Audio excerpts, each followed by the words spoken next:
Je m'appelle Queenie, j'ai 29 ans. Je suis d'origine haïtienne et je suis une chanteuse.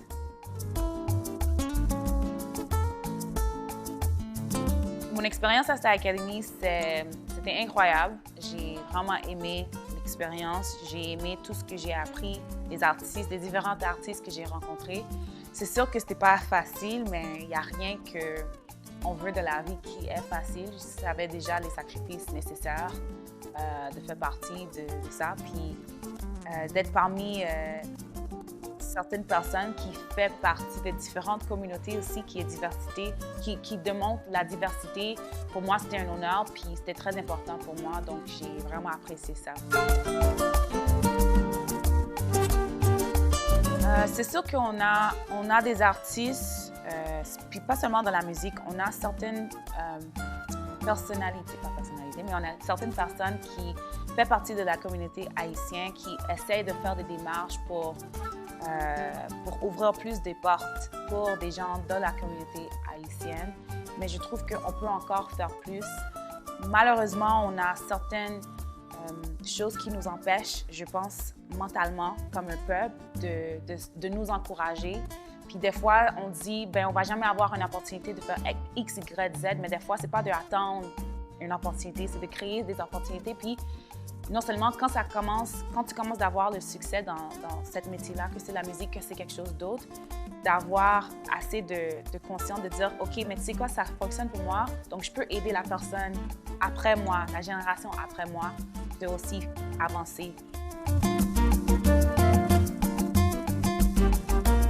C'est sûr que d'être quelqu'un qui représente la communauté haïtienne dans une culture québécoise, on était capable de démontrer, on était capable de faire des échanges dans notre culture, mais aussi on était capable de démontrer que oui, il y en a des personnes dans notre communauté qui est capable de faire ça aussi, mais qui est aussi capable de peut ajouter un petit peu plus des épices, un petit peu de sel, un petit peu de poivre, un petit peu de Maggi.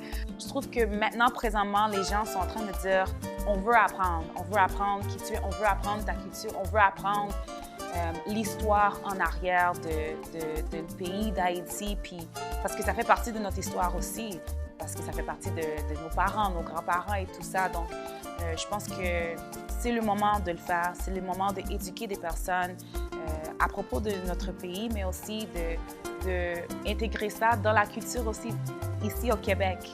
Les gens sont prêts à le faire, ils sont prêts à écouter, ils sont prêts à apprendre. C'est le meilleur moment de le faire.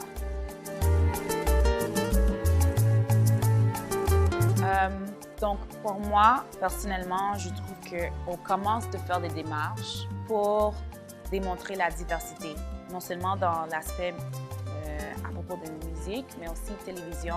Mais je pense qu'on peut faire encore plus.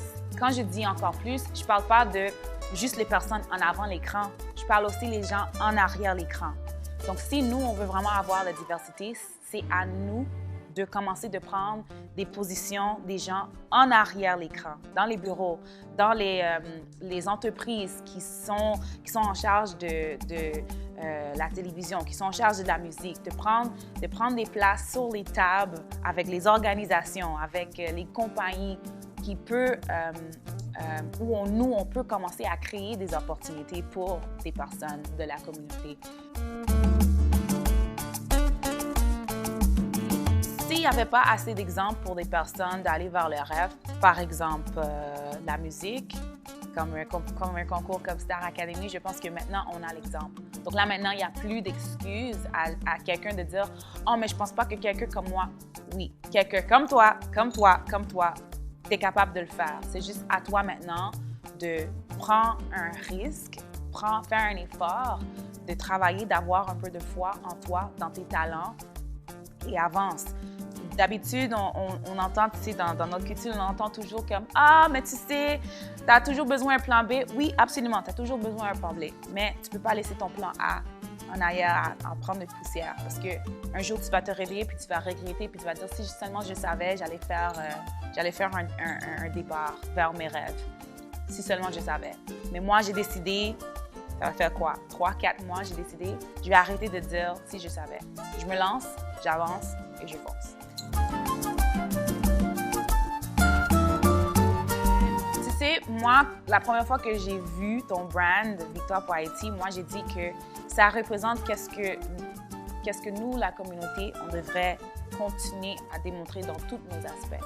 L'union fait la force. C'est un logo qu'on dit à chaque fois, d'avoir des personnes qui font des brands, qui font que c'est dans l'art, que c'est dans des organisations qui promotent, on va dire, la communauté, d'être ensemble, de travailler ensemble, c'est qu'est-ce qui est important. Puis même pour moi, dans mes démarches à moi, c'est quelque chose que moi, c'est important pour moi. La mentalité qu'on peut supporter un et l'autre.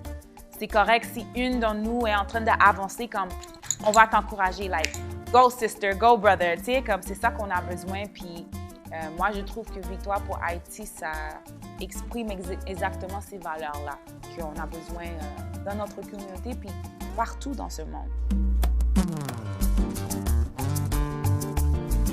Un conseil que moi, je pourrais donner à quelqu'un qui aimerait faire la musique dans le futur ou présentement, c'est que n'attends pas d'avoir l'applaudissement ou n'attends pas que tout le monde va te supporter tout de suite. Des fois, c'est dans le moment où personne te regarde, personne te voit, c'est là que tu peux vraiment te concentrer puis de devenir la meilleure version de toi. Mais aussi, je vais dire, quand tu as cette spotlight-là, restez humble. Restez humble, restez généreux, puis continuez à trouver les moments de soleil, d'avoir la foi, puis d'être prêt de travailler. Pour moi, c'est important parce que ça fait partie de notre histoire. Tu vois, comme les drapeaux, ça fait partie de notre identité. Et puis, c'est important de fêter ça parce que c'est quand même une célébration de nos parcours comme des Haïtiens, nos grands-parents, nos grands-grands-parents. Ça fait toute partie de notre histoire. Donc, si nous, on n'est pas capable de célébrer toutes les victoires, les moments victorieux, mais aussi les échecs qu'on a eus comme un peuple, on ne va pas être capable de dire à la génération après nous, voici tout ce qui est se passé, voici tout ce qui est en train de se passer présentement, puis voici pourquoi nous, on célèbre ce pays-là. Ça fait partie de notre histoire. C'est important de garder ça. C'est important de garder notre culture en vie et de partager ça avec la génération après nous.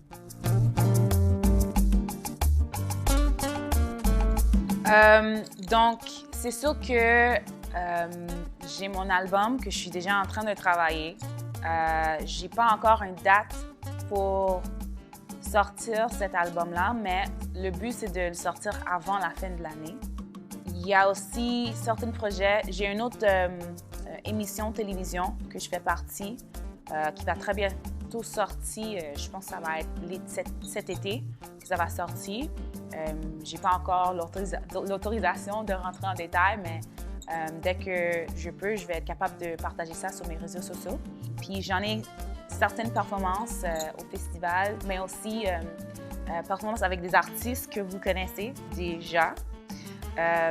Mais encore, c'est d'attendre l'autorisation pour parler plus de ça. Mais encore une fois, suivez-moi sur les réseaux sociaux, puis je vais être capable de vous dire exactement c'est quand que tout va sortir.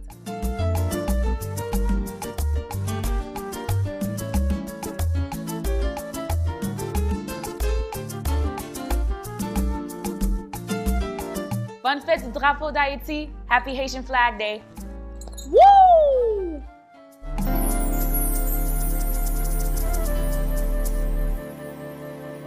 Puis je vais continuer à faire mes tâches là. Mais tu vois, c'est le Seigneur qui parle.